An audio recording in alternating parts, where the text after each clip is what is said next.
Bonjour tout le monde, j'espère sincèrement que vous allez bien. Dans cette vidéo ici, je vais répondre à une question qui revient trop souvent. Beaucoup de personnes me contactent et me posent la question, surtout les traders débutants, me demandent par où commencer. S'il est utile comme un trader débutant de commencer à trader avec les indices synthétiques ou trader directement avec les paires de devises Forex. Alors comme c'est une question qui revenait trop souvent, je vis que c'était important de vous présenter tout ça dans une vidéo.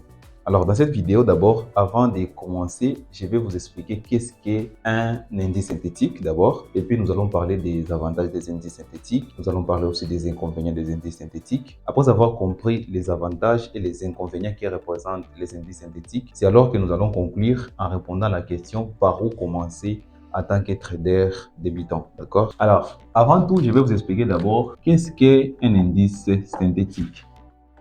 Ce que vous devrez d'abord savoir est qu'il existe deux types de catégories des indices synthétiques. Alors, des catégories des indices synthétiques. Nous avons les indices synthétiques courants, connus par tout le monde, comme les VIX, je peux dire Volatility Index 25 ou 10. On va commencer par 10, 25, 50, 70. Nous avons les Boom Crash, Boom Crash. Nous avons les Jump et beaucoup d'autres, d'accord? Mais il y a aussi les indices synthétiques comme les indices synthétiques appuyés sur les indices SP500 et aussi les indices synthétiques comme les indices synthétiques du dollar américain, les USDX. Ils sont tous appelés indices synthétiques, mais ils sont différents. Et la différence, c'est que sur la première catégorie des indices synthétiques ici, ce sont les indices synthétiques qui n'ont pas un actif sous-jacent derrière. Ça veut dire qu'il n'y a pas un vrai marché derrière ces indices synthétiques. Il n'y a pas de vraies valeurs. La valeur de ces indices synthétiques est fournie par les ordinateurs du broker qui les propose. Si vous êtes en train de trader les VX50 par exemple, sachez qu'il n'y a pas un actif tangible derrière cet indice synthétique. Et c'est différent de cet indice synthétique ici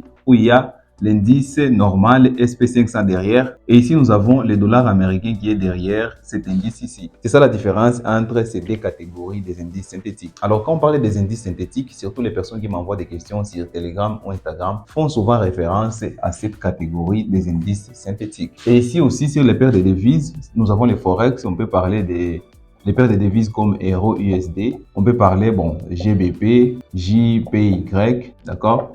Ce sont les paires de devises. Alors, les personnes me demandent trop souvent, il faut commencer ici, sur ces indices synthétiques, cette catégorie ici, ou commencer directement avec les paires de devises. C'est ça le sujet de cette vidéo, d'accord? Alors, vous avez déjà compris de quelle catégorie des indices synthétiques que nous faisons référence dans cette vidéo. Alors, je vais commencer avec les avantages et les inconvénients de ces indices synthétiques, d'accord? Alors, premier avantage, je vais effacer d'abord tout ça. Nous allons parler des avantages, des avantages et les désavantages, d'accord? Des avantages. Ouais, je ne suis pas bon en écriture, c'est pas grave. Les premiers avantages de ces indices synthétiques ici, c'est la disponibilité. La disponibilité. Le tout premier avantage ici, c'est la disponibilité. Qu'est-ce que ça veut dire la disponibilité? Et que le marché des indices synthétiques est disponible 7 jours sur 7. Contrairement ici au marché Forex qui est seulement, ici nous avons 7 jours sur 7. Ici, ils sont disponibles. Le marché des devises est seulement disponible 5 jours sur 7. Alors, si tu es quelqu'un qui cherche à trader au moins tous les jours ou les personnes qui n'aiment pas passer en overweek, ce marché ici est très intéressant pour eux. Car avec ces marchés des indices synthétiques ici, vous pouvez trader lundi, mardi, mercredi, jeudi, vendredi, samedi, dimanche. Et la raison derrière tout ça est qu'ici, il n'y a pas de vraies valeurs derrière, comme je l'avais expliqué. Mais ici, nous avons les dollars américains, par exemple. Ici, nous avons les dollars américains. Ici, nous avons l'euro. Si la BCE ferme et la Fed ici ferme, le week-end, c'est normal que ce marché ici sera inactif. D'accord? Mais comme ici, ce sont les ordinateurs qui sont programmés pour travailler 24 heures sur 24 ou 7 jours sur 7, alors ces marchés ici restent disponibles 7 jours sur 7. C'est ça l'avantage ici, le tout premier avantage. Le deuxième avantage à ce niveau ici, c'est la volatilité. Ici, il y a de la volatilité. Il y a de la volatilité en permanence, d'accord? Ici, sur les paires de devises, c'est normal d'avoir des heures, parfois des jours, de manque de volatilité. C'est tout à fait normal sur les paires de devises. Il y a aussi les jours fériés où sur les marchés, il n'y a pas beaucoup de volatilité. Mais ici, sur les indices synthétiques, nous avons la volatilité en permanence, d'accord? Et nous allons directement parler du troisième avantage. Le troisième avantage, c'est non-impact, je peux dire comme ça, non-impact des annonces économiques. Ici, les annonces économiques n'impactent pas ces indices synthétiques. Les indices synthétiques ne sont pas impactés par les annonces économiques. Ça dérange trop souvent les traders débutants. Ils seront là en train de faire les analyses normalement, tranquillement, mais s'ils ne sont pas encore en mesure de comprendre l'impact des annonces économiques pendant les mouvements du prix, sur les mouvements du prix, d'accord? Après l'analyse, ils seront surpris de voir qu'une annonce économique est venue et a directement invalidé leurs analyses. Surtout les traders débutants me demandent qu'est-ce qui est arrivé. J'étais en positif et directement je suis passé en négatif et mon stop loss a été touché. Et quand je dois lui expliquer qu'il y a une annonce économique qui a été prévue, beaucoup d'entre eux ne comprennent pas directement. Alors ici, si vous tradez ici et que vous avez fait votre analyse technique, vous ne serez pas impacté par les annonces économiques. Si votre analyse technique est bonne, directement, il n'y aura rien qui va impacter votre analyse technique si vous êtes en train de trader les indices synthétiques. C'est ça les trois avantages des indices synthétiques par rapport aux paires de devises, d'accord? Car ici, nous aurons toujours les annonces économiques. Alors, je vais parler directement des désavantages. Ici, sur les désavantages, je vais parler, par exemple, je vais parler seulement de deux inconvénients ou des désavantages. Les tout premiers désavantages, c'est... Alors, ici, je peux écrire manque de connaissances de l'économie réelle.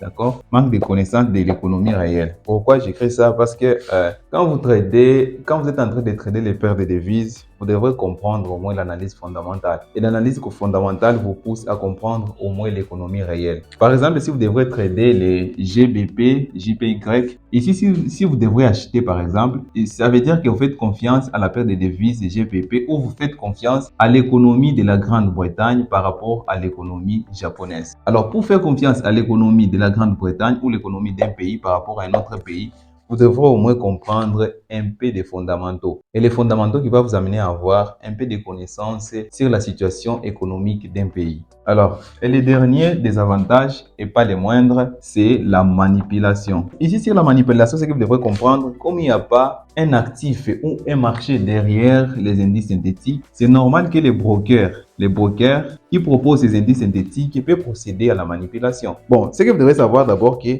le marché est régulé. Les brokers sont régulés, d'accord? Mais cela ne peut pas empêcher un broker malhonnête de procéder aux manipulations à son avantage. Ça arrive trop souvent. D'ailleurs, j'étais en discussion, avant de faire cette vidéo, j'étais en discussion avec un trader qui trade seulement les indices synthétiques. Parce que moi, normalement, je trade les paires de devises. Alors, pour vous faire cette vidéo, je devais avoir des informations d'un expert. Je peux dire ça, un expert, une personne qui a beaucoup d'expérience dans les indices synthétiques.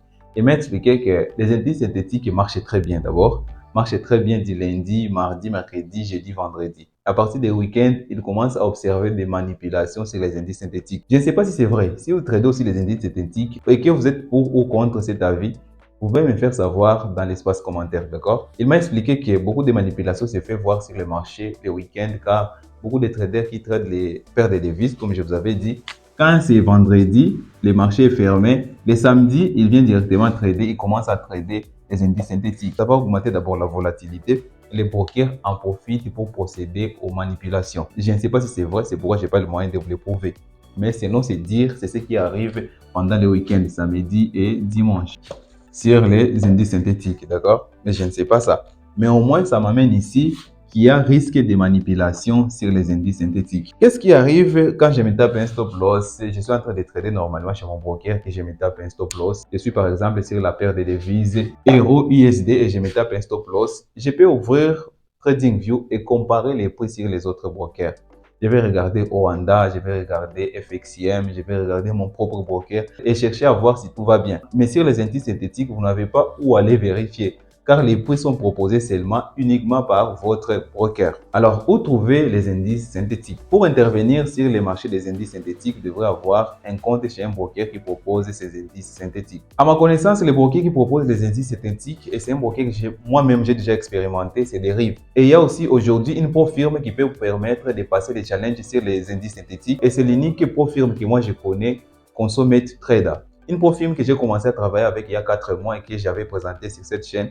Et bien sûr, vous pouvez trouver son lien dans la description de cette vidéo. Je pense avoir répondu à la question qui m'a été posée. Si vous voulez aussi me poser des questions que je peux vous répondre dans des vidéos, vous pouvez seulement les laisser dans les commentaires ou me contacter directement sur Instagram ou dans les canaux Telegram dont les liens se trouvent aussi dans la description de cette vidéo. Alors si cette vidéo vous a plu, n'oubliez pas de la liker et de la partager. Si vous êtes nouveau sur cette chaîne, n'oubliez pas de vous abonner et activer la cloche de notification pour ne pas rater les prochaines vidéos. D'ici là, portez-vous bien, on se retrouve très rapidement pour une nouvelle vidéo.